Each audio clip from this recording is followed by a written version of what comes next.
what's up YouTube? This is Foxtel Digital coming to you again with Black Girl Stocks. And in this video, we're going to be talking about how you can analyze stocks in 2023. Since the pandemic, we've had a new wave of investors. It's important to stay up to date with the latest trends and techniques to make the best investing decisions. In this video, we're going to go over how to understand the current market, fundamental analysis, technical analysis, and other factors that you'll want to consider when you're analyzing your stocks. Understanding the market. Before we dive in, it's important to understand the current market conditions and their trends, like unemployment rates and inflation, which are both important factors when determining how well the market or an individual company might perform over time. In 2023, we can expect to see a focus on sustainable and socially responsible businesses. So think about companies like Microsoft, Nvidia, Walmart, Procter & Gamble, just to name a few. Also, we can expect to see increased volatility due to the geopolitical tensions and disruptions. For example, right now, Russia and China are reducing their reliance on the US dollar for multiple reasons. Things like that will more than likely affect the overall market experience.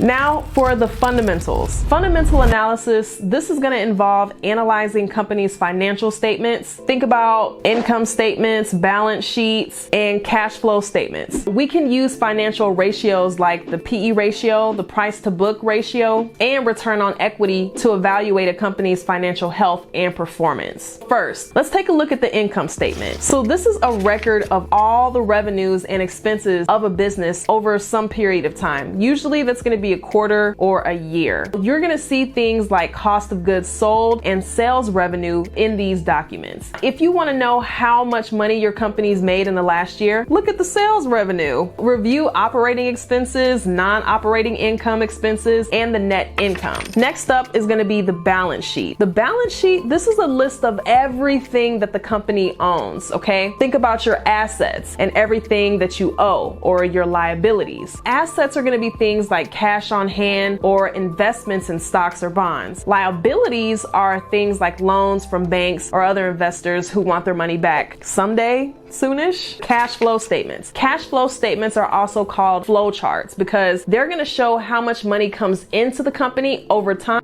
through sales revenue, and also how much money goes out through purchases and expenses during each quarter or year. Now for the ratios, the PE ratio, PB ratio, and the ROE, those are all going to be useful financial ratios that you can use to evaluate a company's financial health and performance. The PE ratio is going to measure how much investors are willing to pay for each dollar of earnings generated by the company. If you see a high PE ratio, that's going to indicate that investors expect the company to have strong future earnings growth. On the opposite, if you see a low PE ratio, then that might indicate that investors have lower expectations for future growth. The price to book ratio or the PB ratio, that's going to measure how much investors are willing to pay for each dollar of book value in the company. A low PB ratio is going to indicate that the stock is undervalued, but a high PB ratio is going to indicate that the stock is overvalued. The ROE or return on equity is going to measure a company's profitability by calculating the amount of net income generated as a percentage of shareholder equity. While these ratios are useful on their own, you should always use them in combination with other factors like market trends, industry analysis, and qualitative factors like management quality and competitive positions to get a more rounded evaluation of the company.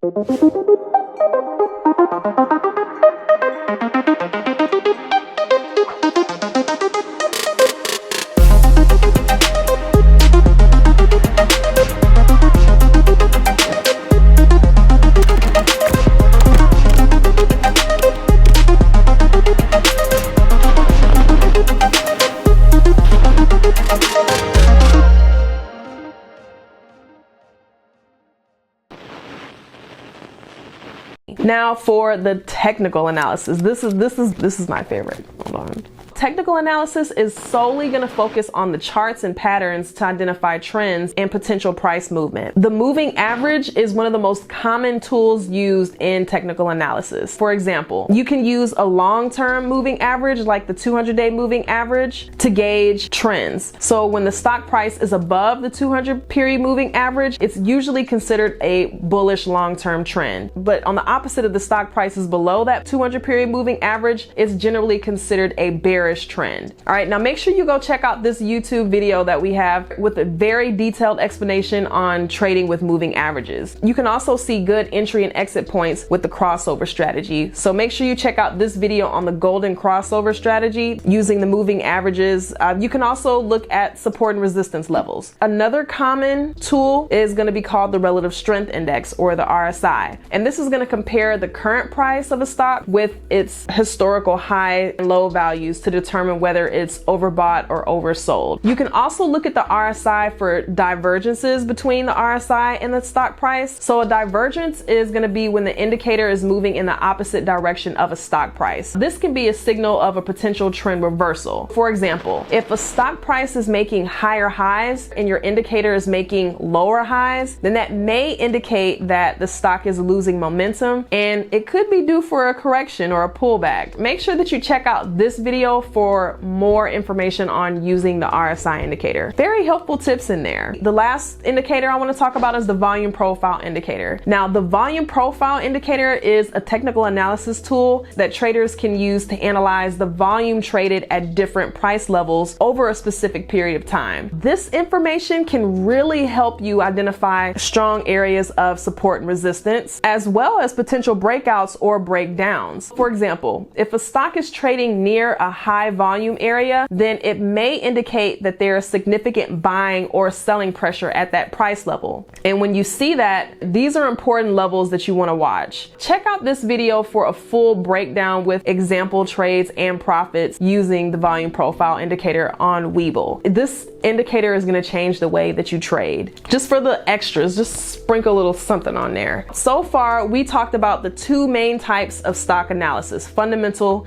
and technical. We've covered a lot of ground in this video, so now you should have a pretty solid understanding of how to analyze stocks, what tools are available to use that can help you make the best trading decisions. When it comes to investing, the more knowledge that you have about the market and your investment, the better off you're going to be. All right, but that's it for this video. If this is your first time watching this video, please make sure that you give it a thumbs up. It really helps the channel. Also, make sure that you subscribe and click that notification bell so that you get notified anytime I upload a new video for you guys. Thanks for watching this video. I'll catch you guys in the next one.